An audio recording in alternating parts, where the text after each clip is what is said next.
Hola a todos y bienvenidos al aula virtual de formación de Arges. En este tema vamos a cerrar el bloque que hemos estado dedicando a la primera mitad del siglo XX y en él vamos a tratar el tema del dadaísmo, donde destacaremos la figura de Marcel Duchamp y también veremos el surrealismo destacando a Salvador Dalí. Comenzamos. Podemos considerar que el dadaísmo es el antiarte, un posicionamiento contra la belleza, contra las leyes de la lógica y contra la sociedad establecida. La guerra dispersó los grupos de pintores que se encontraban en París, Múnich, Milán. Algunos, huyendo de los horrores bélicos, se refugian en la neutral Suiza y se congregan en el Cabaret Voltaire de Zúrich, un curioso local mezcla de club literario, galería de exposiciones y sala de teatro. El nombre de dadaísmo parece que nació el 8 de febrero de 1916. Reunidos los refugiados de distintas nacionalidades, cogieron un abrecartas, lo introdujeron al azar entre las páginas de un diccionario y salió la palabra infantil dada, que significa caballo de madera. Y este fue el nombre que decidieron poner al movimiento. Aquel grupo de escritores y artistas estaban radicalmente en contra de una clase burguesa que había traído la guerra a Europa. Como es lógico, pues esta guerra hizo que se respirara un ambiente de desencanto por la destrucción pues que asolaba a Europa en estos momentos. En uno de sus manifiestos proclaman que están en contra literalmente de la sífilis política, astronómica, artística, parlamentaria, agrícola y literaria. Lo que buscan siempre en sus obras es el gesto que vaya contra la burguesía, a la que se empeñan en escandalizar.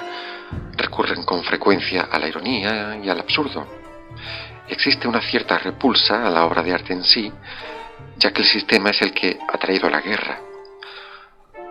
Y esta es la razón por la que empiezan a surgir los fotomontajes, el collage o la pintoescultura matérica, cuya figura más representativa será Kurt Schwitters, inventor de un tipo de obras que llama Merz, y que está realizada con basura, desperdicios callejeros y utensilios varios.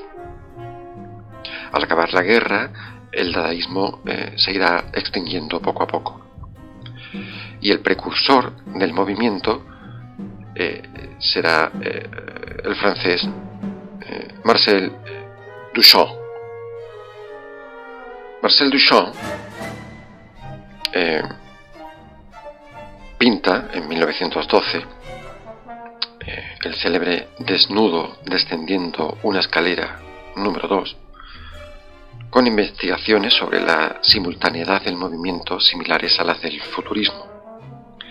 Esta obra fue rechazada en el Salón de Saint-Dipondon en París y por los cubistas, porque este desnudo consigue hacer una proyección del movimiento, un retrato de la energía del cuerpo a medida que avanza por la escalera, es decir, es como si de una repetición de fotografías se tratara para captar el movimiento, y esto horrorizaba a los cubistas.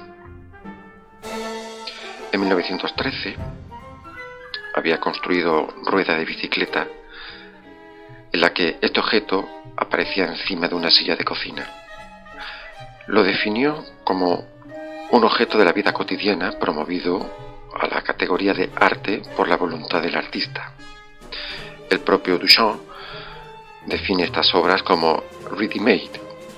Dicho de otra manera, es convertir objetos corrientes en obras de arte. Y para que nos entendamos, lo contrario de un ready-made, que pienso que de esta manera se puede entender mejor, sería, por ejemplo, utilizar las meninas de Velázquez como una tabla para cocinar. Todos los ready-made eran objetos prefabricados y se podían usar nuevos o usados, aprovechando así los desechos de la sociedad consumista.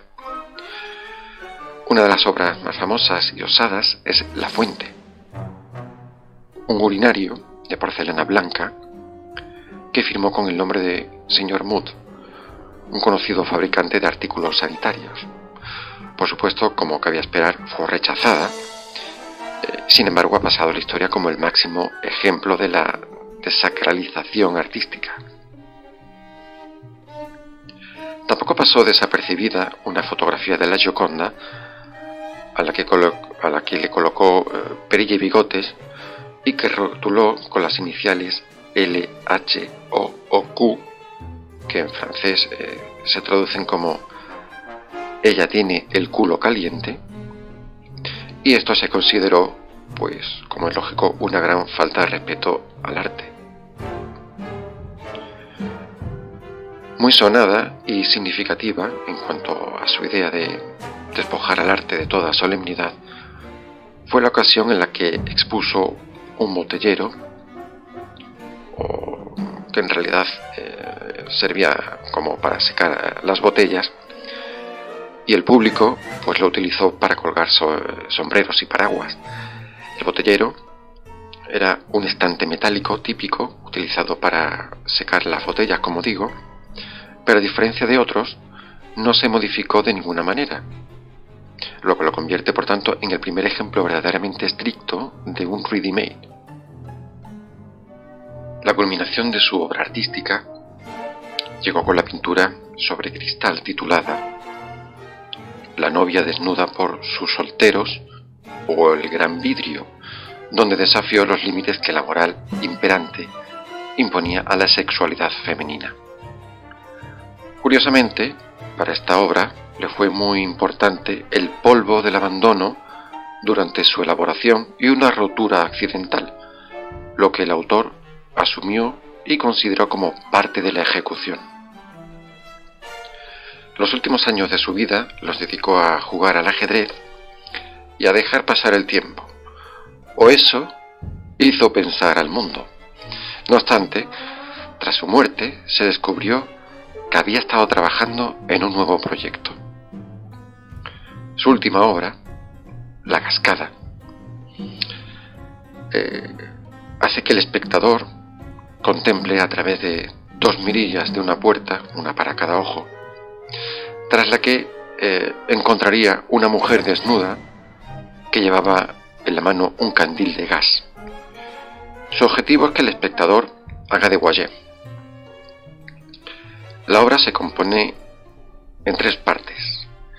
La primera, como hemos dicho, es la puerta, que es un ready-made, ya que es una puerta vieja que encontró en Cadaqués y reutilizó. Una segunda parte es una cámara oscura. Y por último, la escena en sí, con una iluminación muy cuidada y de aspecto de mediodía. Trabajó durante 20 años en esta compleja obra, que no vería la luz hasta después de su muerte. Y así lo dejó claro en el cuaderno con las instrucciones para su instalación, diseñada específicamente para el Museo de Arte de Filadelfia. La desnudez, de por sí, ya inquieta el pudor occidental, pero la extrema palidez del cuerpo femenino ha hecho a muchos pensar que se trata de una imagen de un cadáver. Sin embargo, el misterio de La Cascada no recae solamente en el producto final, sino en el proceso creativo de la obra más ambiciosa de este revolucionario artista. 2 décadas, 20 años, 2 décadas, dedicó a elaborar esta imagen en secreto, mientras que el resto del mundo, como decíamos antes, pensaba que solo se dedicaba a jugar al ajedrez.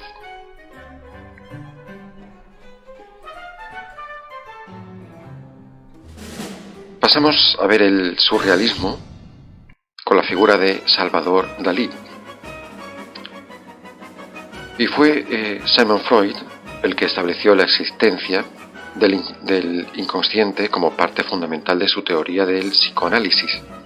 Se puede definir como un lugar psíquico desconocido para la conciencia, o dicho de otra forma, como el conjunto de los contenidos reprimidos que son mantenidos al margen, apartados de la conciencia. André Breton estimaba que la situación histórica de posguerra exigía del arte un nuevo esfuerzo de indagación para comprender en su totalidad al hombre. Como estudiante de medicina, había tratado las doctrinas de Freud y sus métodos de psicoanálisis. En definitiva, el surrealismo trata de plasmar al mundo de los sueños, de los fenómenos subconscientes enterrados en la conciencia. Pretende visualizar el inconsciente del individuo en su estado puro, es decir, despojado de las trabas que le imponen la razón y al margen de los convencionalismos sociales y morales. Salvador Dalí es uno de los artistas más universales e incluso debatidos del siglo XX junto a Picasso y Miró. De él podemos destacar dos palabras que lo definen perfectamente: surrealismo y provocación. Su obra, siempre inquietante, está con frecuencia muy próxima al lenguaje oral poético y a veces al narrativo cinematográfico.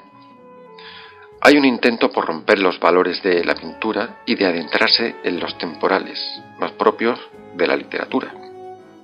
Sin embargo, su pintura es excepcional. En sus calidades plásticas domina la técnica como nadie, con un asombroso dibujo, y se deja influenciar en muchas ocasiones por el Renacimiento o el Barroco. La luz en sus obras es limpia, transparente. Dalí dará riendas sueltas a temas poco o nada tratados hasta ese momento en la pintura, como el pavor del contacto físico con el sexo contrario, el miedo a la castración derivado del complejo de Edipo y la obsesión enfermiza por la impotencia, la muerte y la putrefacción. Se marchará pronto de la Escuela de Bellas Artes de Madrid por juzgar de incompetentes a sus profesores y marchará a París, donde se alistará a la tendencia surrealista en el año 1929, cuando acude a rodar la película Un perro andaluz, que, como sabéis, fue escrito en colaboración con su amigo Luis Buñuel,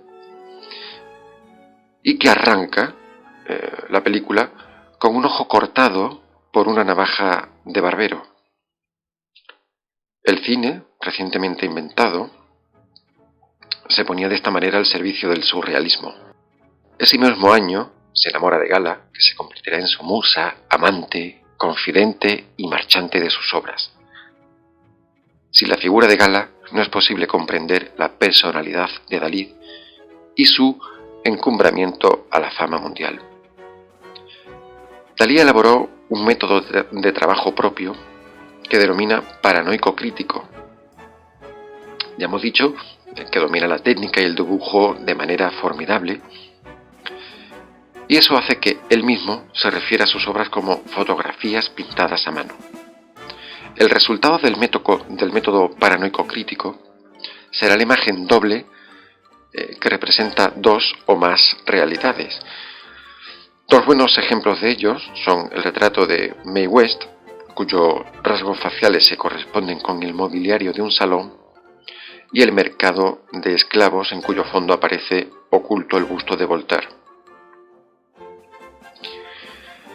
En trabajos iniciales, como Muchacha en la ventana, del año 1925, muestra la perfección del dibujo, de la composición y el color, que nos llevan a pensar en una obra clásica, pero sorprende su intento de ruptura con los convencionalismos usuales al situar a la muchacha, que por cierto es su hermana, de espaldas al espectador. Su primera etapa surrealista es furiosa y ácida. Las formas se alargan, se descomponen o resultan de apariencia equívoca, como en La persistencia de la memoria, del año 1931. Un lienzo que, a pesar de que parezca lo contrario, es bastante pequeño, ya que mide tan solo 24 por 33 centímetros. Es el cuadro de los relojes blandos, en el que aparece una persona dormida en la arena, su autorretrato, y unos relojes sobre un paisaje marino, sencillo. ¿Pero qué representa esto? Según el propio Dalí, dos cosas inspiraron este cuadro. Los quesos Camembert, tiernos, extravagantes, paranoico, crítico, y la teoría de la relatividad de Einstein. Los relojes, derritiéndose, son un símbolo inconsciente de la relatividad del espacio y el tiempo. Representan el tiempo que transcurre de manera diferente, al contrario de los relojes comunes, que marcan con precisión el paso de los segundos. Y es que el tiempo de la memoria es distinto al tiempo real. Algo que nos sucede en un segundo, por ejemplo, podemos recrearlo durante el tiempo que queramos en nuestra memoria. Ese segundo podemos ver cómo se vuelve denso, pesado, alargado, y por tanto no corre a la misma velocidad que correría en la realidad. Si nos fijamos bien, el único reloj que no está deformado es el que está volteado hacia abajo y tiene hormigas sobre él. A Dalí no le gustan mucho las hormigas y solía usarlas como símbolo de putrefacción en sus obras. Es decir, vemos cómo desprecia el paso del tiempo bajo esta simbología. En cuanto a su retrato dormido, vemos que también tiene un reloj derretido encima. Los sueños también tienen una temporalidad relativa. Otro ejemplo es el Ángelus arquitectónico del año 1933 o Premoniciones de la Guerra Civil del año 1936. En este vemos que todos los recursos del surrealismo, como el alargamiento de las formas, espacios vacíos y opresivos o metamorfosis, son puestos en juego. Es un lienzo particularmente conmovedor. Nos presenta un mismo cuerpo desgarrado en dos mitades, que aún así parecen agredirse una a la otra. Es una alegoría de la guerra civil. El gran masturbador, símbolo por excelencia de sus obsesiones sexuales. Dalí pinta ese lienzo en el año 1929. Revitaliza el movimiento con un universo lleno de simbología, muy en paralelo con las investigaciones de la psiquiatría. El mundo del delirio es recogido por Dalí por un realismo ilusionista. Las fantasías eróticas son el tema central de su obra. Aparece en esta una gran masa amarillenta y angulosa, de cuyos extremos superior izquierdo, desde el punto de vista del espectador, surge la cabeza de una mujer que se acerca a los genitales masculinos. Además, están representados una cabeza de león, una langosta, unos personajes que pasean en solitario y un lirio. Se trata de una de las obras de mayor importancia de Dalí, lo cual nos introduce de lleno en el surrealismo, y es también una obra sumamente autobiográfica en el que aparecen reflejados multitud de sus miedos y obsesiones. Por ejemplo, la langosta, de forma fálica, situada donde debería estar la boca, es una de las fobias del pintor. Le aterrorizaban de pequeño.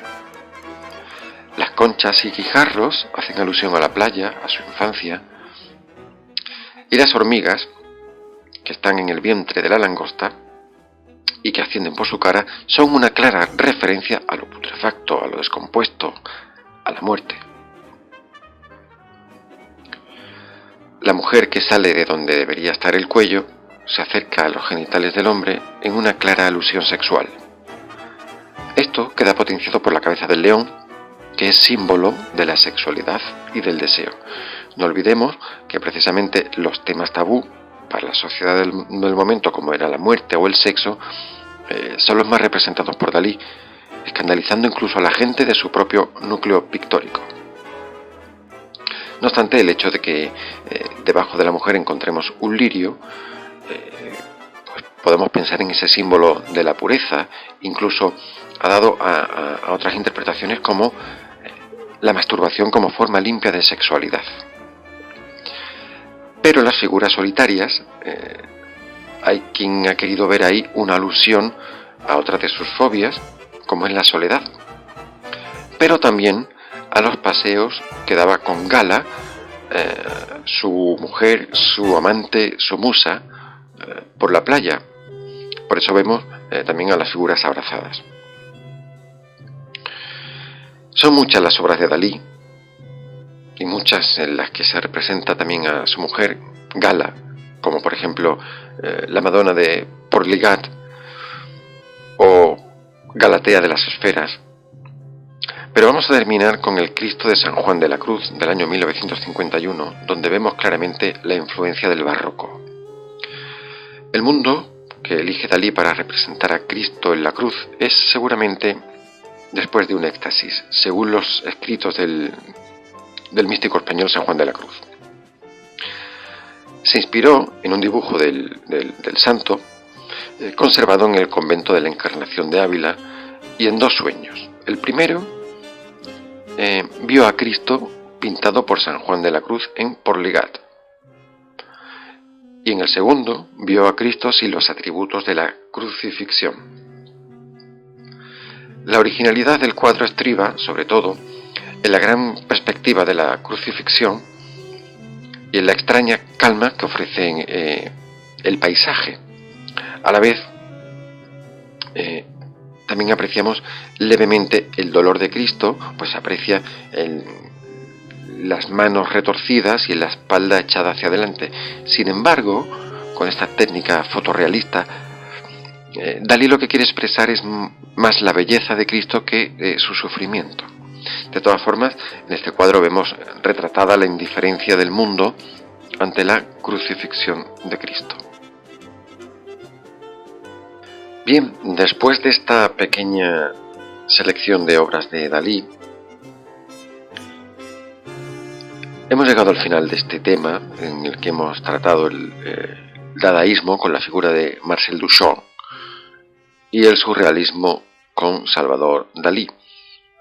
Asimismo, concluimos también con este tema el bloque que hemos estado dedicando durante estos capítulos anteriores al arte en la primera mitad del siglo XX, y ya los siguientes pues los dedicaremos al arte en la segunda mitad del siglo XX. Como siempre, muchas gracias por vuestra atención y hasta la próxima.